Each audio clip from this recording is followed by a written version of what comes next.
Hello and welcome to episode 27 of Inherited Will, a One Piece podcast, a weekly podcast discussing each week's manga chapter and a reread of past chapters. My name is Thomas. And I'm Jordan. Now, this week we will have a news segment, since last week both Volume 100 SBS and Viva Card information has come out. This will probably be a bit of a beefy one. But before that, we'll be jumping right on into chapter 1024, then later 304 to 312. Here we go.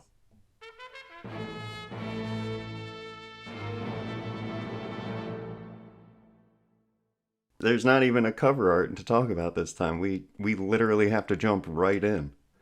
Indeed. Oda's really putting me on the spot this time, but I'll forgive him because he made those real fancy, very detailed character poll color pages. So you get a free pass on this one, Oda. Yeah, he's earned his break. Indeed.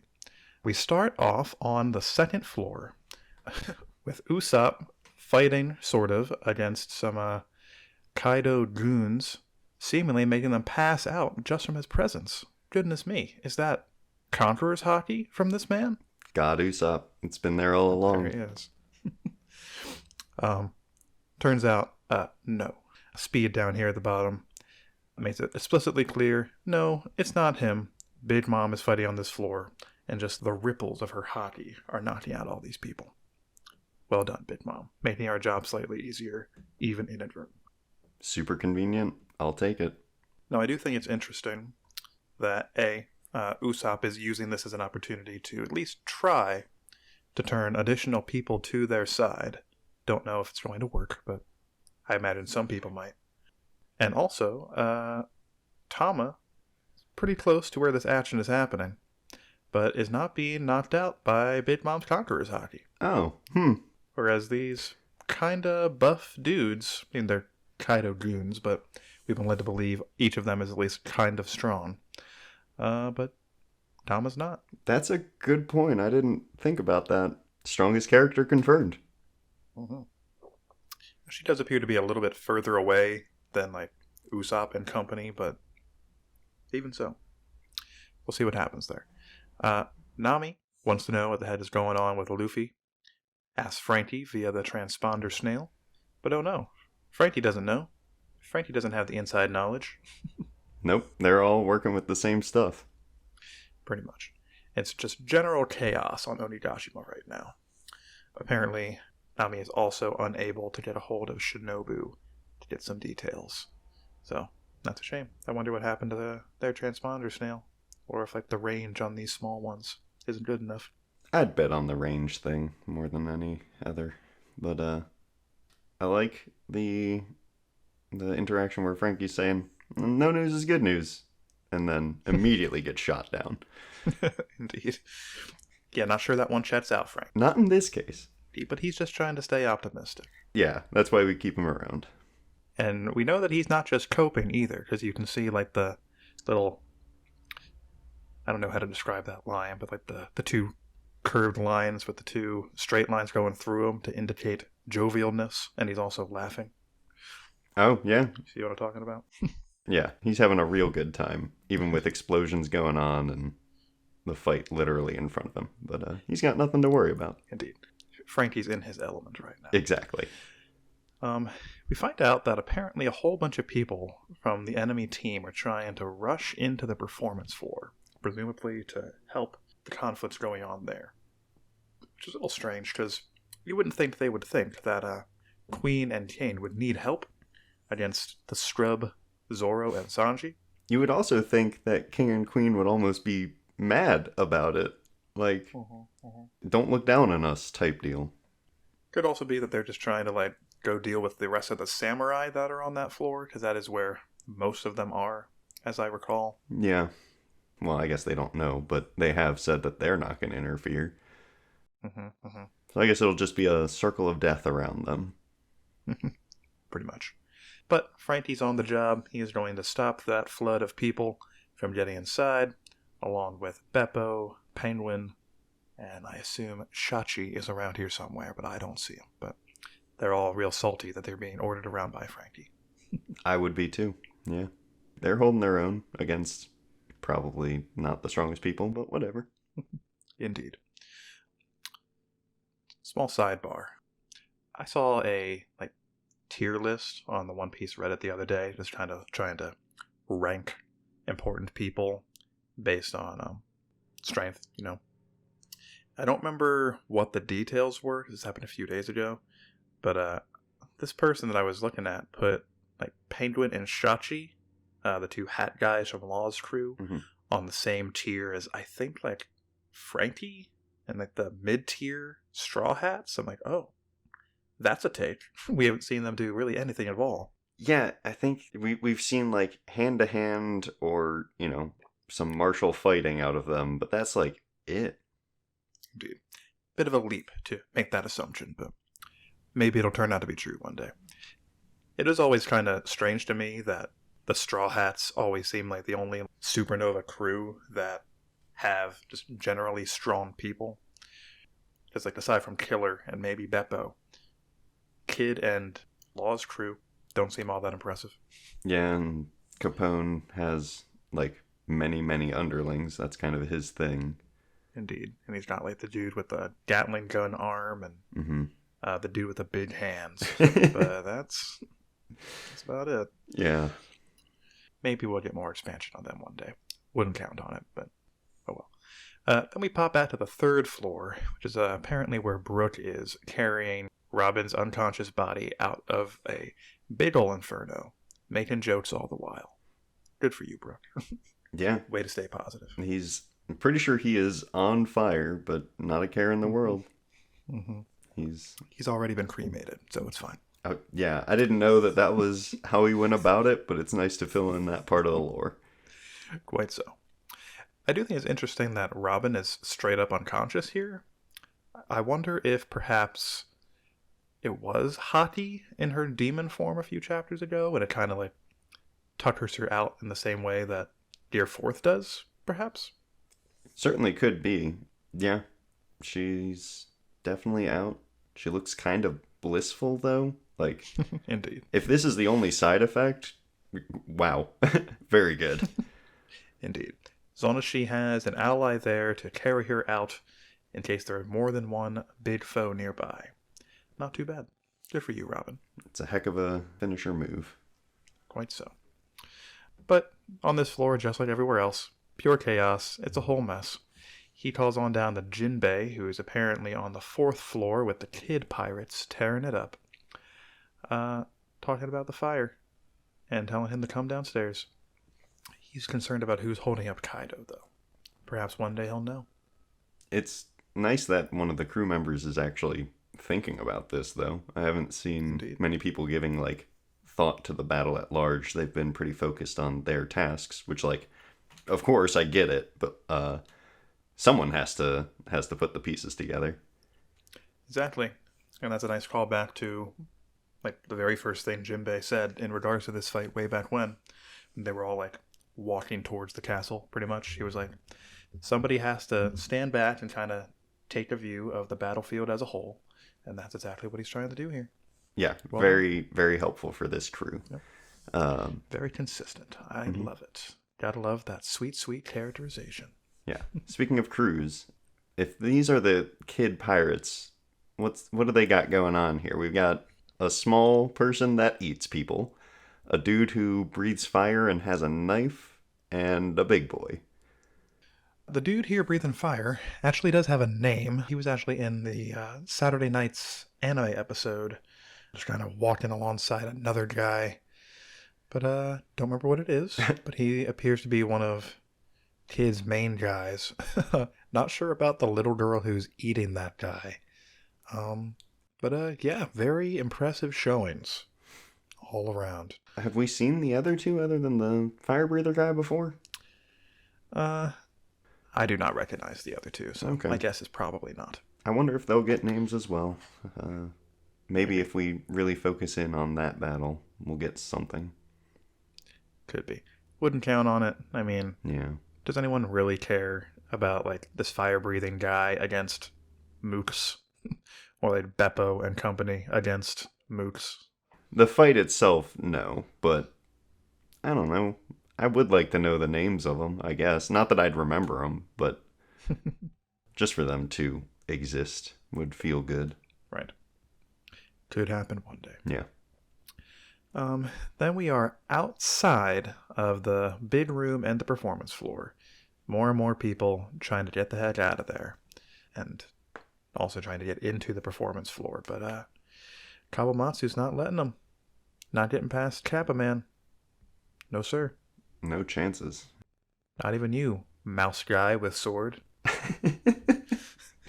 Those big ears are not going to help you here. Just more of a target for Kawamatsu's Kappa Slash. Gets them every time. Quite. Then we're back outside. We are resuming the Yamato versus Kaido battle. Yamato coughing up blood, or just bleeding in general.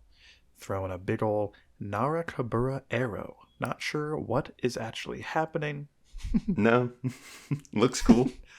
Yeah, I thought he was like hitting like a projectile, like a rock or something, really fast at Kaido at first. But there's really nothing to indicate that's what's happening. Maybe it's just like a snowy blast. Pa pa. Unfortunately for him, though, Kaido blots it with no effort. Ka-ching, it says. Yeah, literally just sideswipes it. Quite so. And then I had a bit of trouble kind of sorting out what Kaido specifically does here. But I think what happened is Kaido, it's like flash steps from where he was standing on the floor, gets above Yamato, even though he's in the air, and shoots a very similar move at him. Agreed? That is like the choreography here. As far as I can tell, yeah, based on the angles. I should have looked up what Vajra is, or if it's anything at all. Might have just made it up. Classic Oda. Good. But it's powerful enough to blast through some big old stones, at least, even after hitting Yamato. Indeed. Classic Kaido. Just trying to show off that anything Yamato can do, he can do better. Mm-hmm. It is weird to me that Yamato says, "You have always intended to kill me," when, like, he could do that pretty easily from what we've seen here. Indeed. So, like, you know, a kid to a parent saying that, you know, probably not literal, but, like, yeah, if Kaido wanted to, you would be dead. Right. Certainly seems like he's just playing around for the moment. Yeah. You don't see him going huff huff or wheeze wheeze anywhere throughout the entire chapter. He's smiling most of the time when we see him, not having a bad time at all. No, he's disciplining his kid, right? Like, Indeed. Yeah. To that note, he says, "Hey, this isn't a family squabble. If you're going to be Odin, be ready for war." Yamato claps back. "I love Odin. It's not a crime. Leave me alone, Dad." And then a little Yamato flashback begins. How fun. Yeah, I was not expecting that this week, that's for sure. But Me neither. Pleased it happens, though. It's pretty dope. yeah, pretty glad. So it opens. Apparently, Yamato has been chained up by Kaido. And I guess, I don't know why there were this many soldiers here in the first place, but use Conqueror's Haki to knock them all out. That feels good. At an incredibly young age. Indeed. I think you and I had already kind of deduced that Yamato has Conqueror's Haki based on like the Black Lightning clashes we've seen prior to now. Yeah. But nice to see it explicitly stated. I'm sure there were some people out there that were like, "Nah, it's not confirmed yet," but now it is. Mm-hmm. Also confirmed old school Kaido, looking cool with them skinny jeans and God. His legs are so tiny. So small. It's hilarious. But I do really appreciate that Oda did keep that consistent to when we saw Kaido in the Odin flashback when he was like dropping Momonosuke off the roof. He didn't forget that Kaido skipped leg day back in those days. For 40 years. Yeah. But then after this whole conflict, he was like, "You know what? Maybe I should start working out some more." I gotta do that's some where his squats. current strength comes from. Yeah. It's all about the lower body, man. Kaido was like, "Hey, if you're going to be Odin, I want to kill Odin, so be dead now, please." But Kaido's not unreasonable. he's a good guy, a reasonable father. He's like, all right, stay in that cave for a month without any food and, sort out your problems. And then he just leaves. Classic him. But leave some stuff behind. Food, sit swords. Feels good. Is it 6? I thought it was 5. No, it is 6. You're right. Yep, you see 5 in the panel where he first drops them, but later when you see the plate of food and stuff, it's 6. Yeah. Well, I guess they moved them, because one of them definitely fell down, and then they're all standing up in the next page. Maybe there are 7 then. And you just can't see the one falling over. Swords galords. Indeed. Not sure why Kaido thought they would need so many, but I do have a thought about that for later. Yeah, there are 3 pretty beefy samurai in there. I'm assuming the other 2 are also daimyo of the different provinces, because we know that Shimotsuki there is one. Yep. And they also seem to be pretty buff, so I would be pretty surprised if they were just like randos. But Kaido drops some swords in, a single plate of food, a bowl of rice, and some grilled fish. He's like, hey, fight amongst yourselves. Join me, pretty much. And then he leaves. And Yamato's all concerned, like, well, I am the son of Kaido. They're gonna kill me first because they bear a grudge. But very cutely, that does not happen. I like it a lot. There's a lot of respect going on here, and the samurai just doing dope things like they do. A samurai does not feel hunger, and they gladly give the single plate of food to the starving child. How sweet. Sweet, sweet boys. This little quote here, a samurai does not feel hunger. We've heard it before. Momonosuke was going on about it back in Punk Hazard. But it got my brain a churning hearing it an additional time here about another fella that has stated that they do not get hungry. And I don't think it quite checks out, because it's something I'll tell you in a second, but do you think it is possible that Green Bull, the mysterious additional Marine Admiral that joined during the time skip, could be a samurai from Wano Country? Whoa, I would need some time to look up some stuff on that. I don't remember that well, dang. The only reason I say so is because the only time we saw him like silhouetted, he was on like a 3-year fast. And he's like, I don't get hungry, don't worry about it. Interesting. But the fact that he put like a timestamp on it makes me think maybe not. And he also was like lusting over women at the time, which isn't very samurai-like. But, it's possible. There are a few people that have at least gone without food for quite a while in the One Piece universe. Like That's true. Zeph and Sanji, kinda. Yeah. This is a much Zeph, lesser Wano extent. samurai confirmed. Is this dude that you're talking about a samurai? No idea. Maybe. I'm sure that some other people have also put that possibility together, and I bet, I do not personally think this, but I bet that some people think that presumably Zoro's dad here, he's probably got green hair. Green hair, green bull. Oh. Same guy. Oh. I see. Okay. Yeah. Confirmed. My apologies to anyone who genuinely thinks that's true. Yeah, you're allowed to believe what you want. That's the fun of One Piece. Anything can happen. I think you're wrong and dumb if you think that, but feel free to believe it if you want to. But yeah, Yamato here, very grateful to the samurai. I would be grateful to them as well. Pretty dope. Very cutely, Yamato asks the main one here, Shimotsuki, do you think I could be a samurai too, even though I do get hungry? Pretty Really hit me adorable. right in the heart. Yeah. Little Yamato is very cute. But that guy seizes one of the swords, uses a hockey coating on it to cut off his chains, and they just chat for a little bit. You're Odin. We loved Odin. We can be friends. Yeah, I'm gonna guess that, it still takes some energy out of them to coat the hockey on there. So they must have been either saving some up or something, because...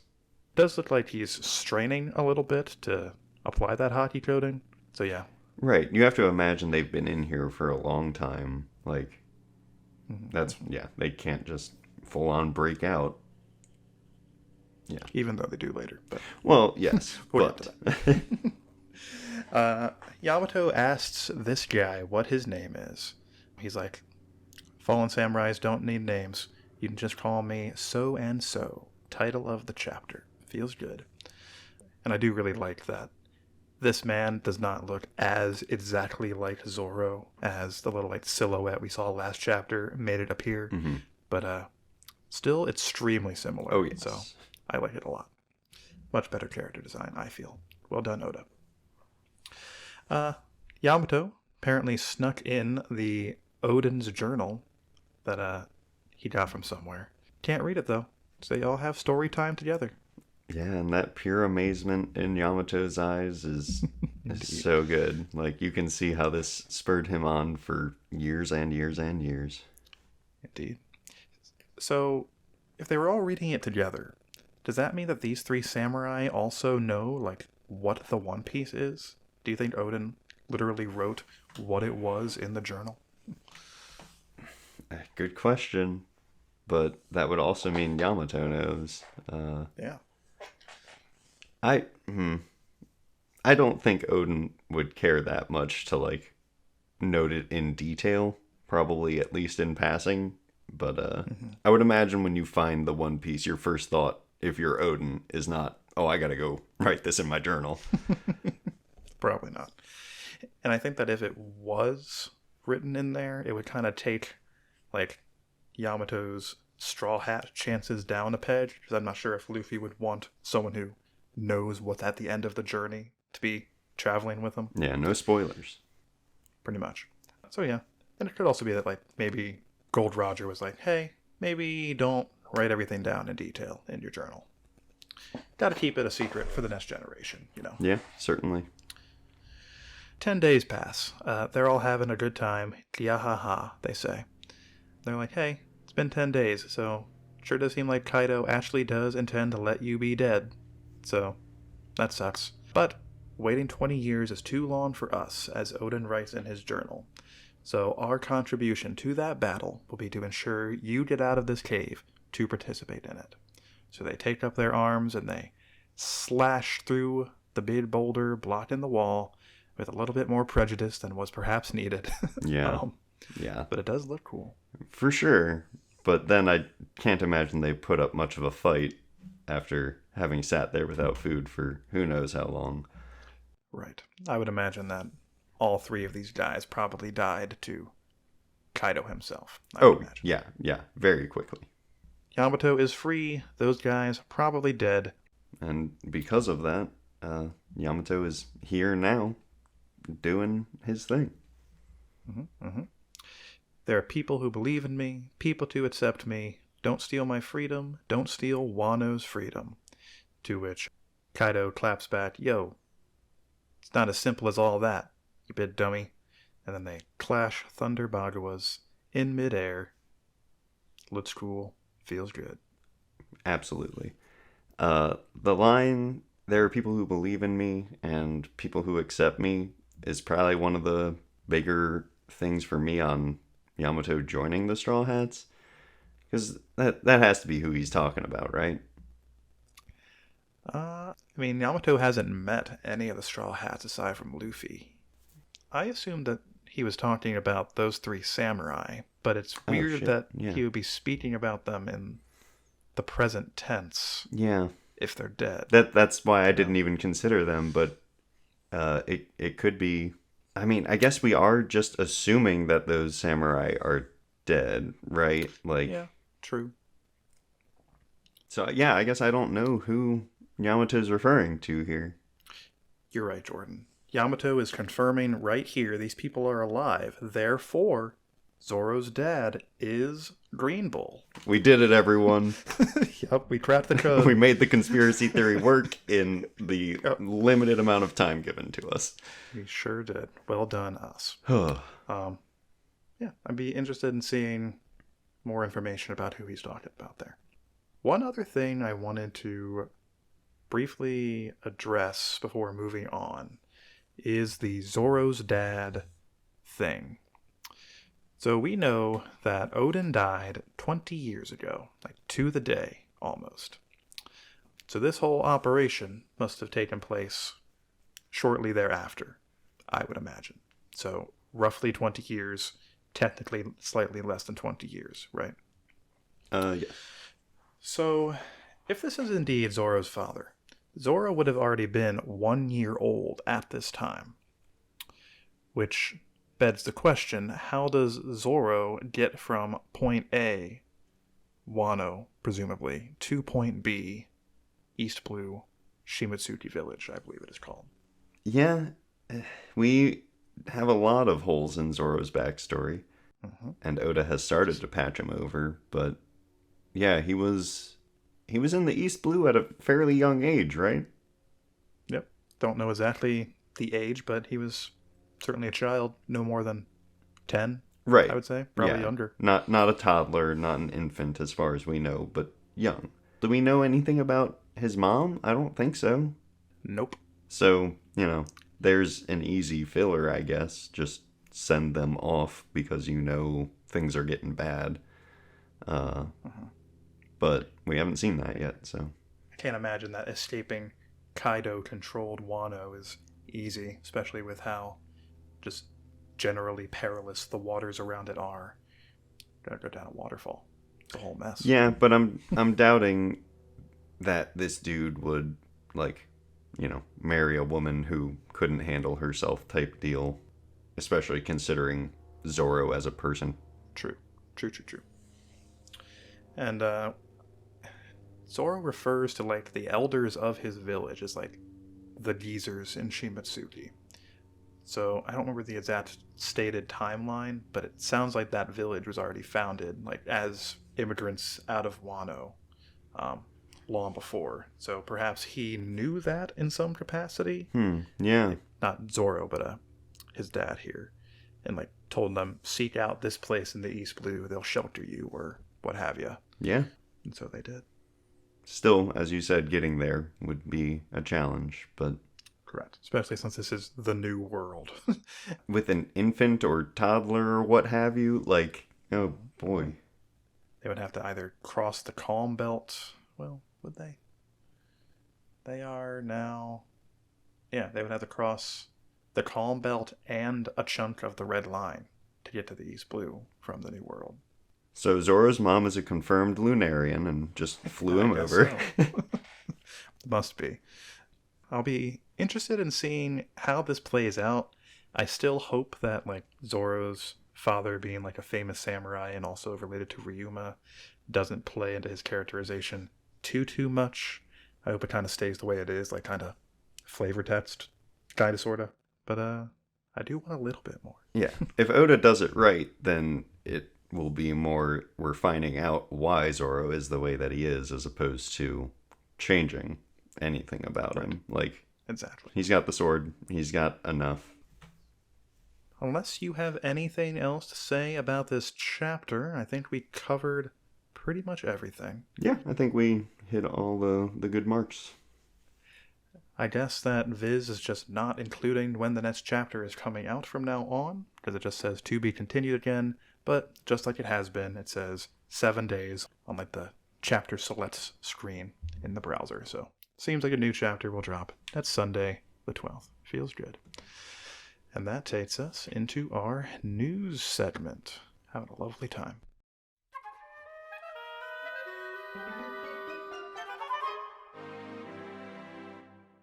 This week we'll be covering, like I said, the new SBS information from Volume 100 and the new Viva Card information. In no particular order, I took these notes a few days ago and I did not indicate which one was which, so here we go.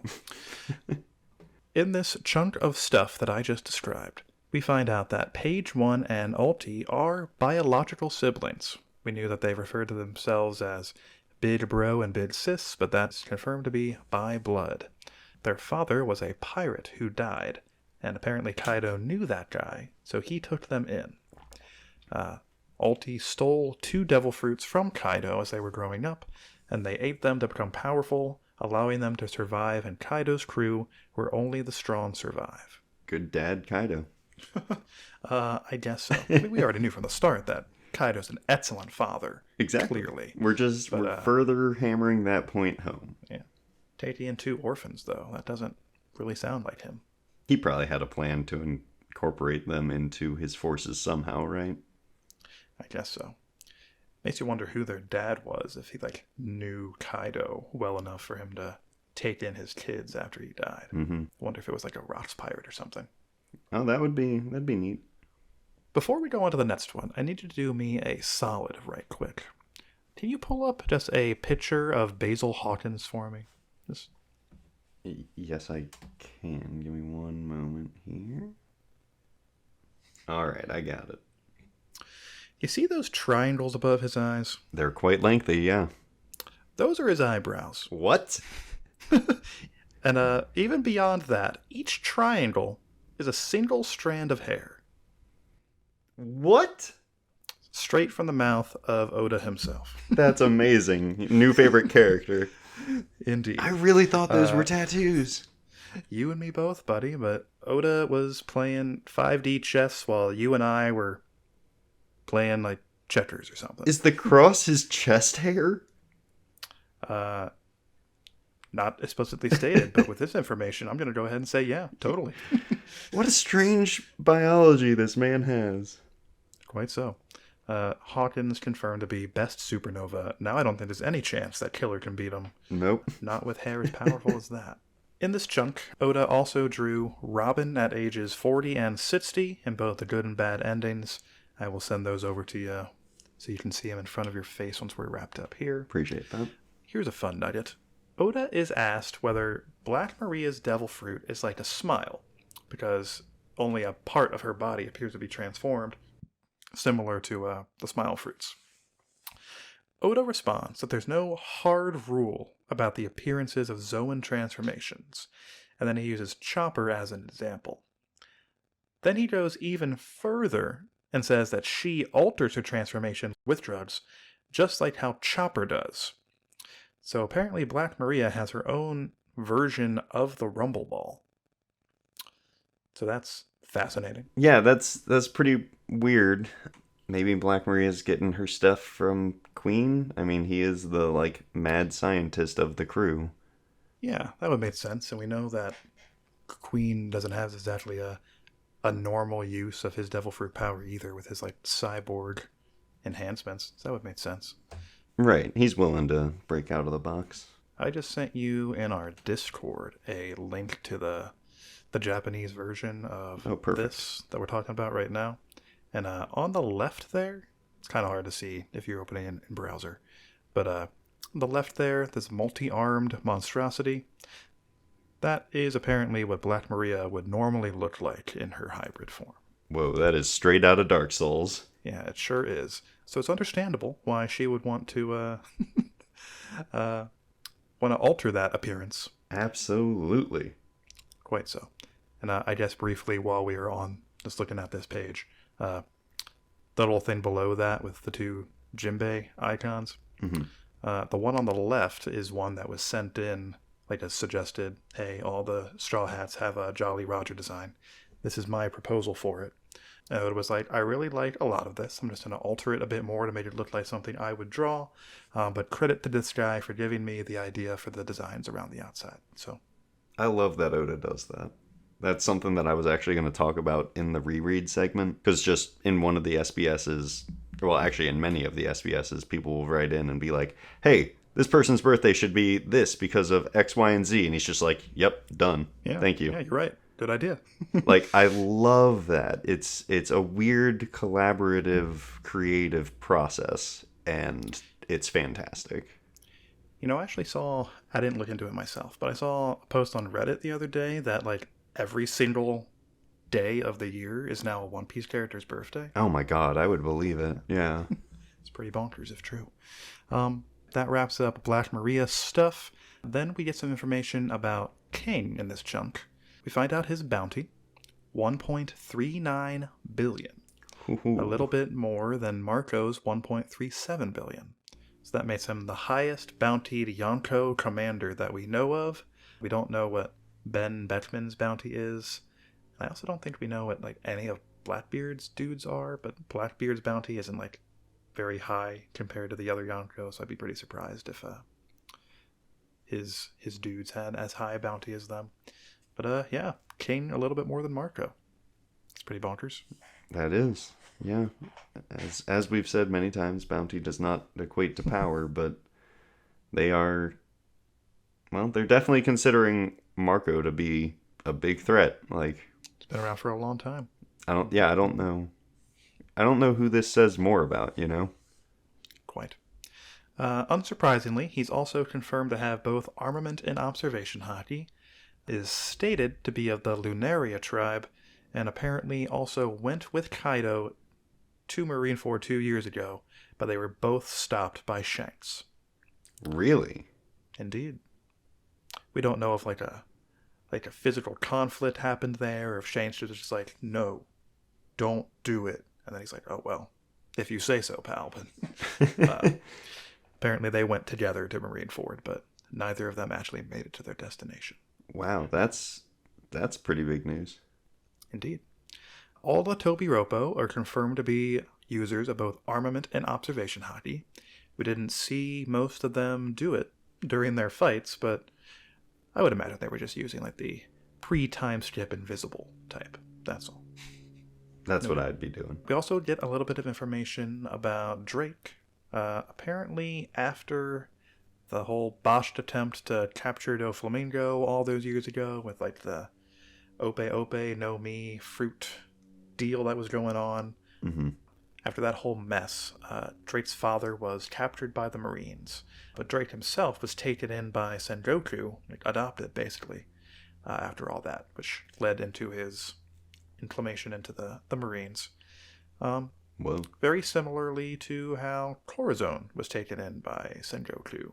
So I wonder if they had some sort of like, well, Corazon literally died on that day, so they never met one another, but I wonder if some sort of like connection to law via their joint connection to Sengoku will be forged by the end of this arc. Yeah, I would not there's a lot of adoption in the One Piece world. There certainly is. Which is great. I love it. But like, you know, in normal media, you don't exactly expect some of the strongest, like, you know, burliest men to just adopt kids. But indeed. Especially not one who already has a goat. Yeah. I like that we get the balance of, you know, the extreme bad in Kaido and the, well, you know, bad and good are very relative in One Piece, but the other side of that fight with Sengoku. It's neat. Quite so. Yeah. I like it a lot. And then lastly, we get a little bit of nugget about Yamato's handcuffs. People had apparently been asking, hey, what's up with Yamato not ever using his devil fruit powers? Apparently, Yamato's handcuffs had sea stone in them, which prevented him from using his devil fruit ability for as many years as he had those on. Kind of assumed as much, but nice to have that confirmation, as always. Makes it even more impressive that Yamato was able to, like, one-shot kind of ulti while wearing Sea Prism Stone handcuffs and, like, go toe-to-toe with Ace back in the day. Very impressive. And also, Luffy managed to, like, crush those things in his hands. He was using haki, of course, but, you know. Still. Now, I would assume that these Sea Prism Stone handcuffs were more along the lines of the ones that Luffy and Kid were using in oh god, what was the name of the prison? Udon? Yeah, Udon Prison.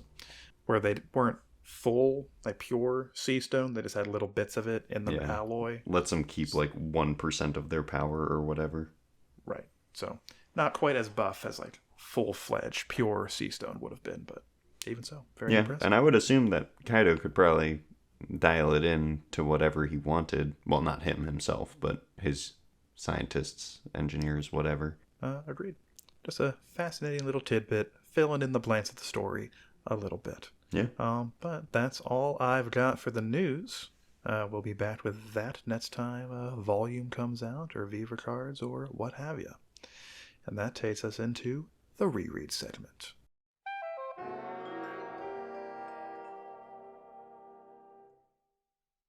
Oh boy, my favorite arc. Oh, yes. The top one rated every year when people are asked. Long Ring, Long Land. Now you say that, but I do unironically like this arc. I do too. It's goofy. It's weird. I think it is better for the anime than the manga, but it's still fun. Oh, is that what you think? Possibly, yeah, because it's like, it's a festival and they're not real fights. Like, I don't know. It feels very well suited to animation for me. I do agree with that sentiment, but in this particular instance, the anime kind of got a little bit bid for its britches. Yes, it did. I seem to remember some weird stuff with that. It added more games, so that's fun. They did not need to make this longer. Quite so. But just know, as we're going through, that I will take it very personally if you criticize it as harshly as you did Skypiea. With that in mind, let's begin. All right.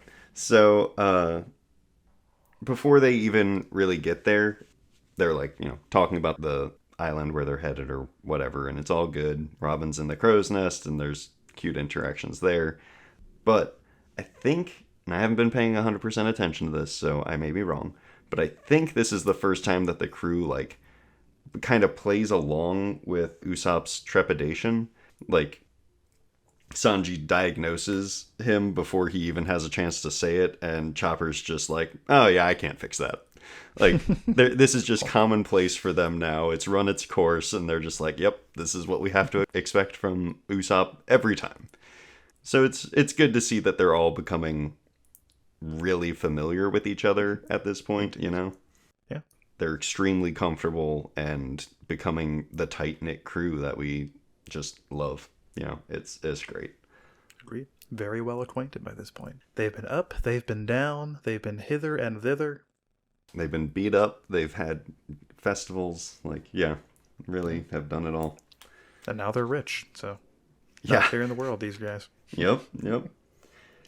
During this little chunk, before they actually get there, I also think it's fun that almost immediately when this arc begins, you get little hints at what's in store for them. They see that ship that you were talking about that has no crew, no sail. And in that very same chapter, we find out what that is. How fun. We learn kind of trickling information in this. Like, we see two sides of a confrontation, and the reveals are kind of weird, right? Like, because of the jumping back and forth between them. But that adds to the comedic element, at least in my opinion.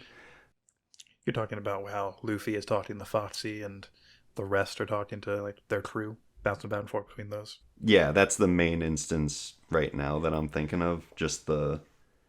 It's just well done because Luffy's all riled up and Foxy's just weird. Like, even for One Piece world, you can tell that Oda drew him just to look weird, and it works. But yeah, the back and forth, delightful. Mm-hmm. And while they're, like, kind of revealing more about the Davy Back fights, I thought it was interesting that 3 of the Straw Hats, Usopp, Sanji, and Robin, knew about the Davy Back before this, while the other 4 had no idea, which is just a good reminder that, like, they have almost no actual pirating experience. They're just a crew that now they're on the water and trying to accomplish their goals. It's fascinating. Indeed. Now, Usopp in particular, being familiar with the Davy Bat fight was especially fascinating to me because Usopp was raised by the wife of a famous pirate who presumably also might have known about the Davy Bat fight. So Jordan, could this be definitive proof that one day the Red Hair Pirates and the Straw Hat Pirates will have a Davy Bat fight? Oh my god, is that a theory that people have? Yes. People think that about both Luffy and the Red Hair Pirates, just because it doesn't really seem appropriate for like Luffy to have like a Luffy versus Kaido, I'm gonna beat you up to save Wano type fight with Shanks, Right now, yeah, but I don't trust Shanks. I don't. Love him, but don't trust him. Right. But people also think that a Davy Back fight might also happen against Blackbeard's crew. Mm-hmm. Because they say in this chunk that the Davy Back fight originated on Pirate Island, which we find Right. out way later is Full of Lead Island, which is Blackbeard's main base. Yep. So could be. I'd be fine with either or both of those. And it would be very like Oda to make an arc like this that doesn't really seem to have much narrative weight into something of importance later, like he seems to be doing with Skypiea. But Right. yeah, neat if true. Coincidence? Yeah. Maybe, but I sure do hope it turns out that way. I'd like the red hair pirates more than Blackbeard because I just want to see Blackbeard get punched in the face. But I could definitely see either or happening. I don't think both. Right. Probably not both, but we'll see how it goes. Right. So speaking of the Davy Back and the games they're in, the race starts off real rough and shows the stakes of the games, but it also lets Nami, Usopp, and Robin kind of show off, quote unquote, for a bit. Usopp again, very very innovative. Nami getting to do the fun navigation with the coral, and Robin just being a nice catch-all for everything else. Pretty much. Yeah, it's a good time. They put up a good fight, and they didn't really know what to expect, so they were bound to lose. Yeah. But whatever. Only Usopp really seemed to be on board with they're going to cheat immediately, so we gotta take steps to remedy that right from the hop. But if Robin had gotten just a little bit more ruthless during any part of the race, it definitely would have been pretty easy. Yeah.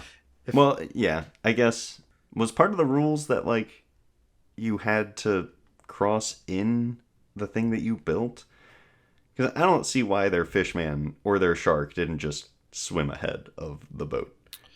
I think all three. Well, I don't know. They don't explicitly state it, but yeah, I guess they had to get their boat to the finish line. I suppose. That's what I would assume. It could also be that all three of them have to make it, I guess. But, But if Robin had just she only tried to directly engage with them one time, and all she did was flip the guy into the water. If she had just killed that guy instead, or all three of them, done deal. Well, I'm pretty sure one of them asks can you sink them? And they're like, yeah. Yeah, exactly. So I don't see why she didn't do that. I don't know why Usopp didn't well, I guess he probably can't set stuff on fire just yet. I don't know if he's upgraded quite to that level, especially a boat on the water. Right. Would have been very wet, and his fire star wouldn't have been quite able to get the job done. Yeah, I guess if he had oil or something and the fire star, but right. Regardless, yeah, there were ways for them to win this, but they can't. There's no way that they can win the first one and for it to be interesting. Right. And even if they had sunk those guys, I think Fotsy, how he slowed them down at the end, probably would have been able to keep that chain going long enough for them to get back up and hobble their way over to the finish line. Right. So yeah, still probably would have lost, but it's a shame. Yeah, and in that race, we do get even more foreshadowing. We see what is probably the inspiration for the coup de burst that the Sunny gets. Yeah, as far as Oda's idea for it goes, totally. Right. Yeah, I could totally see Usopp and Frankie talking at some point and just being like, dude, one time I did this. And Frankie would just be like, oh my God. Yeah, that's what they're really talking about in that bit of Water 7 where Frankie's crying on the couch and it's You just gave me the greatest idea that was ever conceived by human brains. And it's gonna be amazing. Yeah. I love it. Oh yeah, when Foxy actually chooses Chopper as his prize, we do get some nice forced character development for Chopper. Zoro being classic tough guy, you know, don't give in. You're better than this. And it works. Yeah. Like, I know Chopper is extremely malleable and easily influenced, but he when he puts his mind to it, he can do what he wants. It's good. Indeed. It was a real harsh, tough love moment, but it really inspired Chopper. I like it a lot. That's one of Zoro's cool guy moments that everybody likes to point to. But then they also say this arc is bad, so you can't have it both ways. People of the world. Yeah, picking and choosing does not... Yeah. Shame on you. How dare you people say that some things are good and some things are bad inside an arc? We would never do that. Exactly. Huh. Right, so the second match was supposed to have Chopper in it, and now he's gone. So, like, again, they're starting at a disadvantage, but, like, you have to. Right. But also, it doesn't matter. Like, these two goofballs were just putzing around, and they didn't have really much of a care for the game, and then they did just fine. All they needed was 10 seconds at the end to really pull it together. Like, it's the way it should be. It makes sense, because these are the two heaviest hitters on the team right now in not the most physical confrontation of this arc, but, like, the most physical for people that aren't Luffy, you know? Yeah. They have a bit of a rough time because they were underestimating their foes initially, and you know how they bicker. But like you said, as soon as they agree to that 10-second truce and get serious, they just thrash those guys with no issue at all. Yeah, oh boy. I really appreciated Zoro's no sword style dragon twister, I think, where he just lifts the dude and throws him. Like, dope. Good move, man. Indeed. I'm glad you've really practiced it all. Gotta be prepared for everything. He got disarmed that one time in, what's it called, on Syrup Village. So, there you go. He learned from his mistakes. Gotta be ready. So, like, it's a weird start to an arc. We're caught off guard immediately, and it stays that way the whole time. The crew needs to be on their toes and ready for anything, and so does the reader, which is really neat. And we get character development straight out the gate. We get a fair amount of it. Like, I really don't see what people have wrong with this arc. Yeah, it's weird. Who cares? That's why we like One Piece, right? Right. So, that's my thoughts generally on the start here. If you like humor, this is a great arc. If you don't, read something else. Pretty much. Yeah, I'm actually quite looking forward to finishing this. It's a great little break in the story, and who knows where it could lead in the long term. Precisely. Now, as a main arc villain, which is basically what Foxy is, I guess, not a huge fan of him. He's very, weird compared to, your crocodiles or your Doflamingos, the more the more shonen-ish dudes. But as like a concept, just like a pirate on the sea making the most of what he's got, I do like his operation. So Foxy himself isn't very strong. He certainly has a very overpowered fruit. That's really all he's got going for him. But that fruit makes him a god in games where outside interference is allowed. So he sets up a pirating operation that's focused on bringing down enemy crews in games of skill and building up his crew by stealing other crews' crewmates. Makes a lot of sense in a world where this game exists, and I like it a lot. And I'm also kind of a huge sucker for stuff like this where superpowered characters are competing in relatively normal games. I forget what the circumstances were, but there is a manga called Beelzebub where it's like a high school with like a demon or whatever, but there's this bit towards the end of that manga where like these superpowered teenagers participate in like a normal volleyball game, and it gets bananas just because of how powerful the competitors are. Is that the one where the demon's a baby? Yes. Yeah, I love that. That was great. Yeah. Big fan of that one. Kind of fell off towards the end, and I couldn't really tell you what happened, but that bit about the volleyball, liked it a lot. Yeah, like you said, lots of comedy here. It's very, Oda operating on all cylinders as far as the funnies are concerned. The only other thing I had before we get to like the specific funny bits is before the games actually begin, Luffy, Zoro, and Sanji all argue over who gets to participate in the battle segment. And I know it's going to happen, and that's chunked the specific battle. But I'm inclined to think that both Zoro and Sanji would have had an easier time against Foxy in that battle, because they wouldn't have been so easy to fool. Sanji for sure. Zoro, probably. Zoro would just get frustrated. Yeah. Yeah, that's a good point, because Foxy spends a lot of that fight like running around all over his ship, and Zoro would have gotten lost. Yes. So Sanji for sure could have done something. Zoro would have been SOL. Quite so.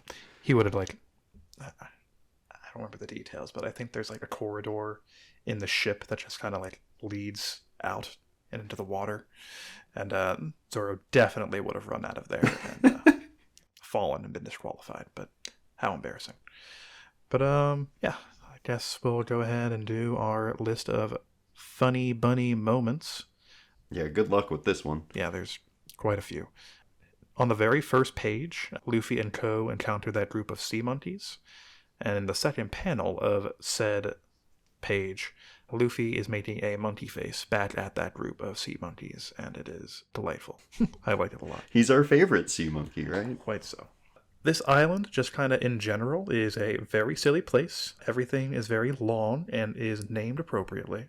There's a horse, a horse, a dog, I think I saw a bear, and the snow leopard in particular got me really good. The wide-faced snow leopard. So good. And you like flip the page to go and see it for the first time, and it's like, there it is. So good. Tanjit was on stilts for like 10 years. That's a long time to be on stilts, my guy. Glad your brain is very small. But during that... and yet, he is still afraid of heights. Quite so. That 10 years was not enough to get over his fear. Maybe it caused the fear, actually, now that I think about it. Yeah. I mean, it's kind of weird if your hobby is being on stilts if you're afraid of heights. So yeah, good point. The whole milk turned into cheese thing that went on for like 5 pages. Too That's good. how you do a joke. Just steadily building throughout, and then it hits hard when Chopper's like, "Oh, it appears to be food poisoning." Good old Chopper. What a guy. The Foxy Pirates extorting the Straw Hats for money by selling concessions during this game that they forced them into. Yep. That feels good. The old man also buying things at the stand, even though his horse has just been shot. Yeah. Classic Tanjit. I mean, he wanted that yakisoba, man. I can't blame him. I want some too. I would have, yeah. When the donut race starts, every enemy on the other team is calling out about how much they want Nami and Robin to be taken. But they explicitly state they don't want Usopp. Yeah, I think also right around there, Usopp says that he's cuter than Nami. Yeah, he sure does. Then he gets hit. It's good. That's the kind of confidence that I need, Usopp. Please give me some. He's been getting, like, both in this arc and in, like, last week's chunk, I think. He gets, like, very subtle jokes that I like a lot. Well done. Mm-hmm. Nami blasting through all of Foxy's terrible schemes, even seeing through the dead grandma strategy. Has she no heart? Yeah. That dropped Nami down a few on my tier list. Jeez. God, Nami. Ruthless. Suck. And then last one I had is Nami settling the ball man issue by telling Sanji he looks good in it. A simple solution to a simple problem. I think that was good, but I think my favorite part of the ball issue was when Zoro told Sanji that he looked good. Like, he thought that would work. Indeed. A noble effort, but believe it or his not, face really shows that he tried to sell it. Like, he was getting very genuine. Maybe he meant it. Yeah. I don't know. Could be. Yep. A lot of fans would be pretty happy with that. I also really liked the Like how Zoro like decided who was the ball man in the first place when the guy just walked up to him, "Hey, who's the ball?" And he just like points over his shoulder nonchalantly. They're like, "All right, decision made." No questions. Let's go. Yeah. That's all I had. Overall, I liked these two games a lot, aside from the small, underutilized Robin situation. Yeah, a nice, fun diversion from the very serious arc to come and the arc that just was. Yeah, we need this break, and we will gladly accept it. Quite so. Doesn't seem to be a break next week. Like I said before, new release on September 12th, probably. Feel free to send in your thoughts on the new chapter via email to inheritedwillpodcasts@gmail, on Twitter to inherited_will, or in a comment on the YouTube video, if you'd prefer. Talk to all y'all next week. Thanks for listening.